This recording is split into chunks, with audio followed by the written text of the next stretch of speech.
Welcome to mega 9 TV. ఒకప్పుడు కష్టపడితేనే కూడు దొరికేది, చెమటోడ్చి కష్టపడితేనే జేబులో డబ్బులాడేవి. కానీ ఇప్పుడు కాలం మారిపోయింది. కాదు, రాజకీయ నాయకులు తమ ఓటు బ్యాంక్ రాజకీయాల కోసం కాలాన్ని మార్చేశారు. కూర్చుంటే డబ్బులు, నిల్చుంటే డబ్బులు. ఏ పని చేయకుండానే అకౌంట్లలోకి వేల రూపాయలు వచ్చి పడుతున్నాయి. పేదరిక నిర్మూలన పేరుతో తీసుకువచ్చిన ఉచిత పథకాలు ఇప్పుడు సమాజాన్ని ఒక సోమరిపోతుల దేశంగా మారుస్తున్నాయి. తాజాగా ప్రభుత్వ ఉచిత పథకాలపై హైకోర్టులో ఒక న్యాయమూర్తి గారు వ్యక్తం చేసిన ఆవేదన, ఆయన చేసిన సంచలన వ్యాఖ్యలు ఇప్పుడు సోషల్ మీడియాను కుదిపేస్తున్నాయి. చేతిలో ₹1,00,000 ఐఫోన్ పట్టుకుని 1,50,000 విలువ చేసే పల్సర్ బైక్ మీద వచ్చి ఉచిత రేషన్ బియ్యం తీసుకెళ్తున్న దౌర్భాగ్య పరిస్థితిపై న్యాయస్థానం తీవ్ర ఆవేదన వ్యక్తం చేసింది. అసలు హైకోర్టు న్యాయమూర్తి ఎందుకు ఇంతలా విస్మయం వ్యక్తం చేశారు? డీటెయిల్స్ గా తెలుసుకుందాం. నిజానికి ఉచిత పథకాలు లేదా సంక్షేమ పథకాలు ఎవరికి ఇవ్వాలి? రెక్కలాడితే గాని డొక్కాడని నిరుపేదలకు, వృద్ధులకు, వికలాంగులకు ఇవ్వాలి. కానీ నేడు రాజకీయ నాయకులు ఓట్ల కోసం ప్రతి ఒక్కరిని పేదవాళ్ల జాబితాలో చేర్చేస్తున్నారు. జడ్జి గారు లేవనెత్తిన అతిపెద్ద పాయింట్ ఇదే. రాష్ట్రంలో ఏకంగా 1 కోటికి పైగా కుటుంబాలకు తెల్ల రేషన్ కార్డులు ఉన్నాయి అంటే ఈ వ్యవస్థ ఎంతలా దిగజారిపోయిందో అర్థం చేసుకోవచ్చు. 1 కోటి కుటుంబాలు అంటే సగటున 4 కోట్ల మంది జనాభా దారిద్ర్య రేఖకు దిగువన ఉన్నారా? ఇది పచ్చి అబద్ధం. ఖరీదైన స్మార్ట్ ఫోన్లు వాడుతూ ఖరీదైన బైకులపై తిరిగే వాళ్ళు సైతం సిగ్గు లేకుండా ఫ్రీగా వచ్చే రేషన్ బియ్యాన్ని తీసుకుంటున్నారు. అర్హులైన పేదలకు అందాల్సిన డబ్బును అనర్హులు దర్జాగా అనుభవిస్తున్నారు. ఈ పరిస్థితిని చూసి న్యాయస్థానం నివ్వెరపోయింది. ఎన్ని అనవసరమైన ఉచిత పథకాలు ఇవ్వాల్సిందే. మరి ఎంతమంది అనవసరంగా తీసుకుంటారు చెప్పండి. ఆ రైతు బంధు పథకం ఉంది, కోటీశ్వరులు కూడా రైతు బంధు ఇవ్వట్లేదా?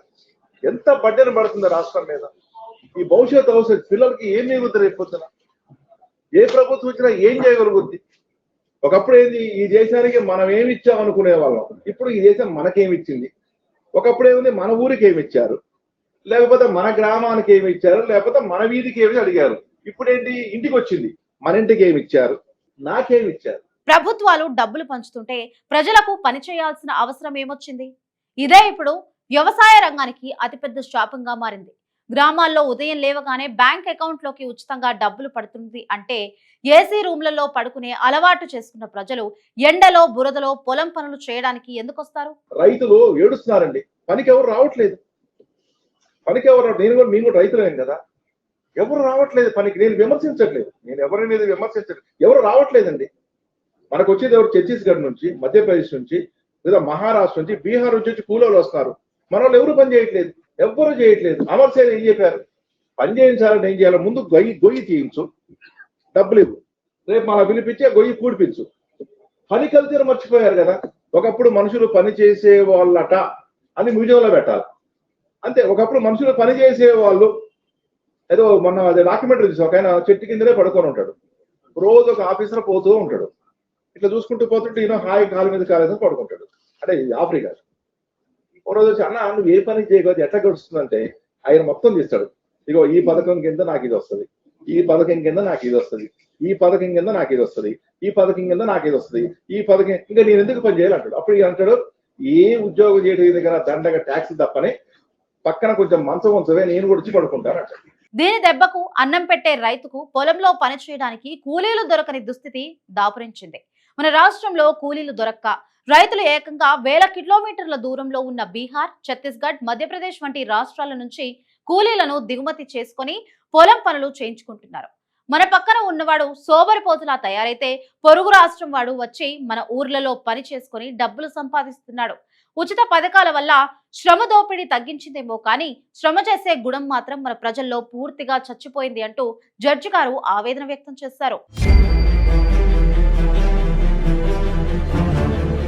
ఇలాంటి దయనీయ పరిస్థితుల్లో ప్రభుత్వం ఏకంగా 89,000 కోట్ల రూపాయలను కేవలం ఈ ఉచిత పథకాలకే ఖర్చు చేస్తుంది అంటే రాబోయే రోజుల్లో రాష్ట్ర ఆర్థిక పరిస్థితి ఎంత భయంకరంగా ఉండబోతుందో ఊహించుకోవచ్చు. ఈ 89,000 కోట్లు ఎక్కడి నుంచి వస్తున్నాయి? రాజకీయ నాయకుల జేబుల్లోంచి రావడం లేదు. మీరు నేను కొనే ప్రతి వస్తువు మీద, వేసే పెట్రోల్ మీద బాదుతున్న పన్నుల ద్వారా వస్తున్న సొమ్మది. పన్నులు కట్టేవాడి నడ్డి విరిచి పనులు చేయకుండా కూర్చునే వాడికి ఫ్రీగా పంచుతున్న ఈ వ్యవస్థతో రాష్ట్రానికి భవిష్యత్తు ఏముంటుంది అని జడ్జి గారు తీవ్ర ఆవేదన వ్యక్తం చేశారు. ప్రభుత్వ ఖజానాలో ఉన్న డబ్బును రోడ్లు, హాస్పిటళ్లు, ప్రాజెక్టులు, పరిశ్రమలు, ఐటీ కంపెనీల నిర్మాణం కోసం ఖర్చు చేస్తే లక్షలాది మంది యువతకు ఉద్యోగాలు వస్తాయి. రాష్ట్రం అభివృద్ధి చెందుతుంది. కానీ వస్తున్న ప్రతి రూపాయిని అకౌంట్లలో బదిలీ చేసుకుంటూ పోతే అభివృద్ధి ఎలా సాధ్యమవుతుంది? పిల్లలకు నాణ్యమైన విద్య, వైద్యం ఇవ్వాల్సిన ప్రభుత్వాలు వారి భవిష్యత్తును తాకట్టు పెట్టి ఈ రోజు ఓట్ల కోసం తైలాలు పంచుతున్నాయి. హైకోర్టు న్యాయమూర్తి వ్యక్తం చేసిన ఆవేదన కేవలం ఆయన సొంత ఆవేదన మాత్రమే కాదు. దేశ భవిష్యత్తు గురించి ఆలోచించే ప్రతి పన్ను చెల్లింపుదారుడి గుండె ఘోష ఇది. ఉచితాలు ఒక స్థాయి వరకు మాత్రమే పేదలను ఆదుకోవాలి, కానీ వారిని శాశ్వతంగా పరాన్న జీవులుగా మార్చకూడదు. ఉచితాలు తీసుకోవడం మన హక్కు కాదు, అది మన భవిష్యత్తుకు ప్రభుత్వాలు వేస్తున్న ఉరితాడు అని ప్రజలు గ్రహించాల్సిన అవసరం ఎంతైనా ఉంది. కష్టపడి పనిచేసే సంస్కృతిని బతికించుకోకపోతే రాబోయే రోజుల్లో మన రాష్ట్రాలు దివాలా తీసిన శ్రీలంక, వెనిజులా లాగా మారడం ఖాయం. న్యాయస్థానాలు సైతం ఇంతలా మొత్తుకుంటున్నాయి అంటే పరిస్థితి ఎంత చెయ్యి దాటిపోయిందో అర్థం చేసుకోండి. ఈ వాస్తవాన్ని ప్రతి పౌరుడు గ్రహించాలి.